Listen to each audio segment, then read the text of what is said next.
Good afternoon. I'm going to be presenting the Teva case study.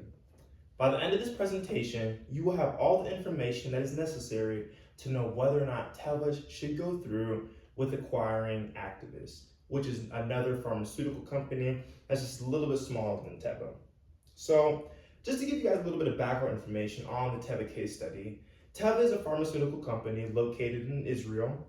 And over the past few years, they've been trying to acquire a few other pharmaceutical firms. They are trying to become the lone pharmaceutical firm, the giant pharmaceutical firm, if you may.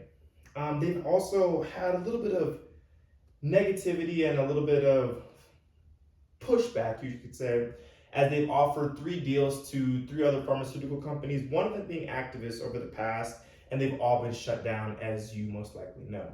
However, something came up, and the acquiring capability of Actavis came up, and now Tevas is in the process of trying to acquire them. From a strategical standpoint, the acquisition of Actavis makes a lot of sense for Tevas. As I said before, they're trying to become the lone pharmaceutical giant, and by acquiring them, it could pose many benefits for the company. So let's go ahead and jump right in. So first we have our SCQA. This just stands for our situation, complication, question, and answer. This is revolving completely around Tevas and their endeavors. So right here, we have our situation. Teva Pharmaceuticals plans a $19.5 billion bond offering for post-Actavis acquisition to enhance its marketing position and as well as their product specialty medicines. So the complication that came up is whether or not they should actually go through with this. I had to look at whether or not it was a smart move from a strategic standpoint, as well as if it was a smart move from a financial standpoint.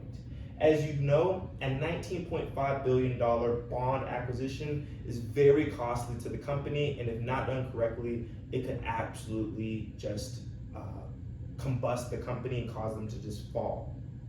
So the question that I'm asking myself, and you're probably asking yourself as well, is now the right time to raise funds, and how will this bond offering affect Teva's financial stability and credit rating? What coupon rate should be set for successful trading? As you know, coupon rates have a huge effect on this because this will just determine how much money that this is going to cost all in the end. So the answer, current low yields on government bonds create an opportunity environment for issuing bonds. However, increased debt pressures, if not handled properly, as I said before, will be and can be catastrophic for the company. The amount that I found for 10-year bonds will range anywhere between 2.75% to 2.8%, as well as 30-year bonds will be 3.4 to 3.5%. So a little bit of background information on Teva Pharmaceuticals. As you can see right here, they focus on generic and specialty medicines. The revenue breakdown that I found is 54% of their revenue comes from generic medicine, 42% of their revenue comes from specialty medicine, and 4% comes from other or miscellaneous. The potential acquisition of Actavis, this will expand the product offerings, which will allow them to target a new market altogether, which in turn will bring up revenue, exposure, clientele, and it has lots of positives for the company. This will also increase their market share, and if done properly, the acquisition of Actavis will provide lots of money for the company, and they'll be able to expand it much quicker and much more efficiently and effectively. This right here is a little pie chart of our Teva revenue breakdown. As you can see right here, we have our 54% of the revenue breakdown is the generic, 42% for the specialty, and then all right here is just the breakdown of that. So, yeah.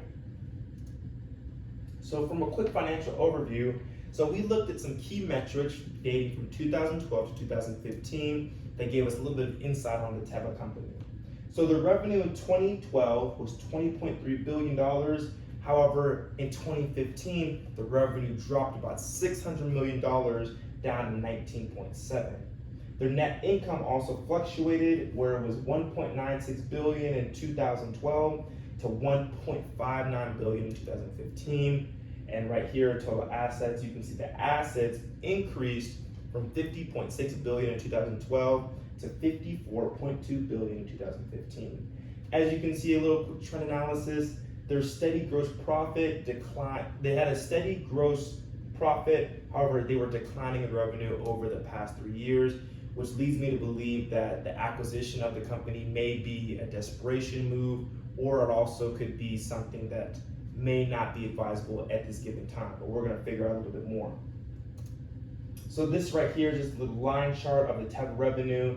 As you can see at the bottom, their total assets, it fluctuated from 2012 to 2015, as well as their total current assets. It went a little bit down, as I said, over the 3 years, and their revenue on the far side, it stayed about constant through that time period. And then finally, the total, you can see that it rose a little bit in 2015. So I just did a quick little strength, weakness, opportunities, and threats for the acquiring activists. So a couple strengths that I saw, it would have good brand recognition and existing customer base. If they do acquire activists, they will have all the brand recognition that came with activists, as well as all the existing customers that were currently with activists, so they don't have to do any marketing, they'll just come right to them when they acquire activists. As well as they'll get a diverse product offerings, reducing dependency on any single market. Now this will just be really good for them. They can offer a variety of products. Like I said, they're not just trying to target a specific niche market, they can acquire and target a lot more wider market. However, weaknesses involve high levels of debt post-acquisition, could strain financial resources. And $19.5 billion acquisition is a lot of money, especially for companies you just saw had a little bit of a negative downward trend in their revenue. Opportunities, though, on the bright side, it can access to new markets and customer segments through activists, as well as increased innovation, which can lead to more revenue. If you acquire another company, you'll be able to have more resources and you can come up with more products that can in turn make more money if done correctly. However, threats, regulatory challenges affecting the integration and launch of new products, and the constraints can limit company growth. With the new acquisition of activists, there could be more regulations, more compliance, and just more hurdles Tevas would have to jump through that could possibly get in the way of them making money. So we just want to look at timing for bonds issuance. The current market conditions are favoring corporate bonds. In a study that we had from the case study, low government bonds are about 1.46% for 10-year bonds. This gives you an opportunity for cost-effective financing. And if you look at the historical yields in the past, these are very low, as it was not very low, but it was trending downward during this time. So bonds for lower end rates are a little bit favorable current rates for issuers. And so if you were to get a bond right now, it is favoring you more during this time period specifically. Oops.